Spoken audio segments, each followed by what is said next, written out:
चाहता था, एक ऐसे आदमी की जिसके दरबार में विरोधी भी हाजिरी लगाने आते थे। इनका नाम था बाला साहेब ठाकरे। चांदी के सिंहासन पर बैठने के शौकीन बाल ठाकरे खुलेआम धमकी देते थे। ये बात है सन 1990 के आसपास की।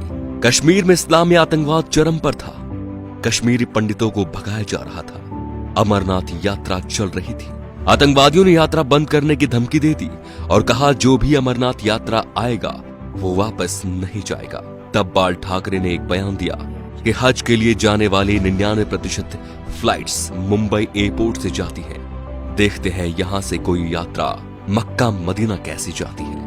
अगले दिन ही अमरनाथ यात्रा शुरू हो गई। सन 1992 में बाबरी मस्जिद ढहा दी गई तो बाल ठाकरे आपकी अदालत शो में आए हुए थे।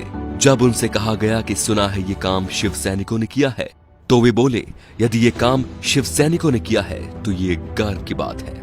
बाल ठाकरे का बचपन का नाम था बाल केशव ठाकरे, जो वक्त के साथ साथ बाला साहेब ठाकरे बन गया। 1980 के दशक में बाला साहेब ठाकरे ने मुसलमानों के बारे में कहा कि ये कैंसर की तरह फैल रहे हैं और देश को इनसे बचना चाहिए। 1950 के आसपास टाइम्स ऑफ इंडिया के संडे एडिशन में इन्हीं के कार्टून छपते थे। इन्होंने 1960 में ये नौकरी छोड़ दी थी।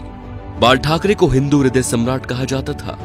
उनका मोदी की तरह बिना देखे भाषण देना लोगों के मन को भा गया। उन्हें सुनने के लिए लाखों की भीड़ एकजुट हो गई थी। बाल ठाकरे जब किसी का विरोध करते थे तो दुश्मनों की तरह, और जब तारीफ करते थे तो ऐसे कि जैसे उनसे बड़ा कोई मित्र नहीं। 19 जून 1966 को बाल ठाकरे ने शिवाजी पार्क में नारियल फोड़कर अपने दोस्तों के साथ पार्टी बनाई, शिवसेना, जो आज भी चल रही है। बाल ठाकरे की एक खास बात थी कि वो कभी किसी से मिलने नहीं गए। बड़े बड़े बॉलीवुड एक्टर बियर पीने और उनसे मिलने उनके घर आते थे, जैसे नरेंद्र मोदी, माइकल जैक्सन। बाल ठाकरे के कुछ स्पेशल शौक थे, सिगार, व्हाइट वाइन एक्सेट्रा। ज्यादातर लोग फोटो या इंटरव्यू में उनके हाथ में पाइप या सिगार होती थी।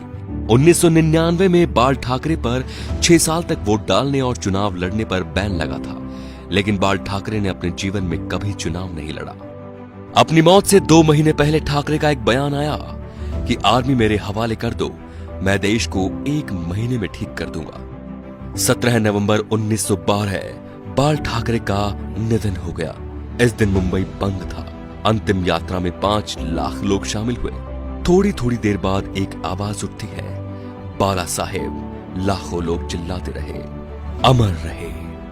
बाल ठाकरे ना तो मुख्यमंत्री थे और न सांसद, फिर भी उन्हें मरने के बाद 21 तोपों की सलामी दी गई, जो राष्ट्रपति प्रधानमंत्री को मिलती है। ये रुतबा था बाला साहेब ठाकरे का। तो दोस्तों, ऐसे शेर दिल हिंदू सम्राट के लिए वीडियो को शेयर जरूर कीजिए और उनकी महानता को फैलाइए, ताकि आज जो शिव सैनिक या हिंदू उनके सिद्धांतों को भूल चुके हैं, उनके हिंदुत्व की रक्षा का संकल्प याद दिलाएं। जय श्री राम दोस्तों।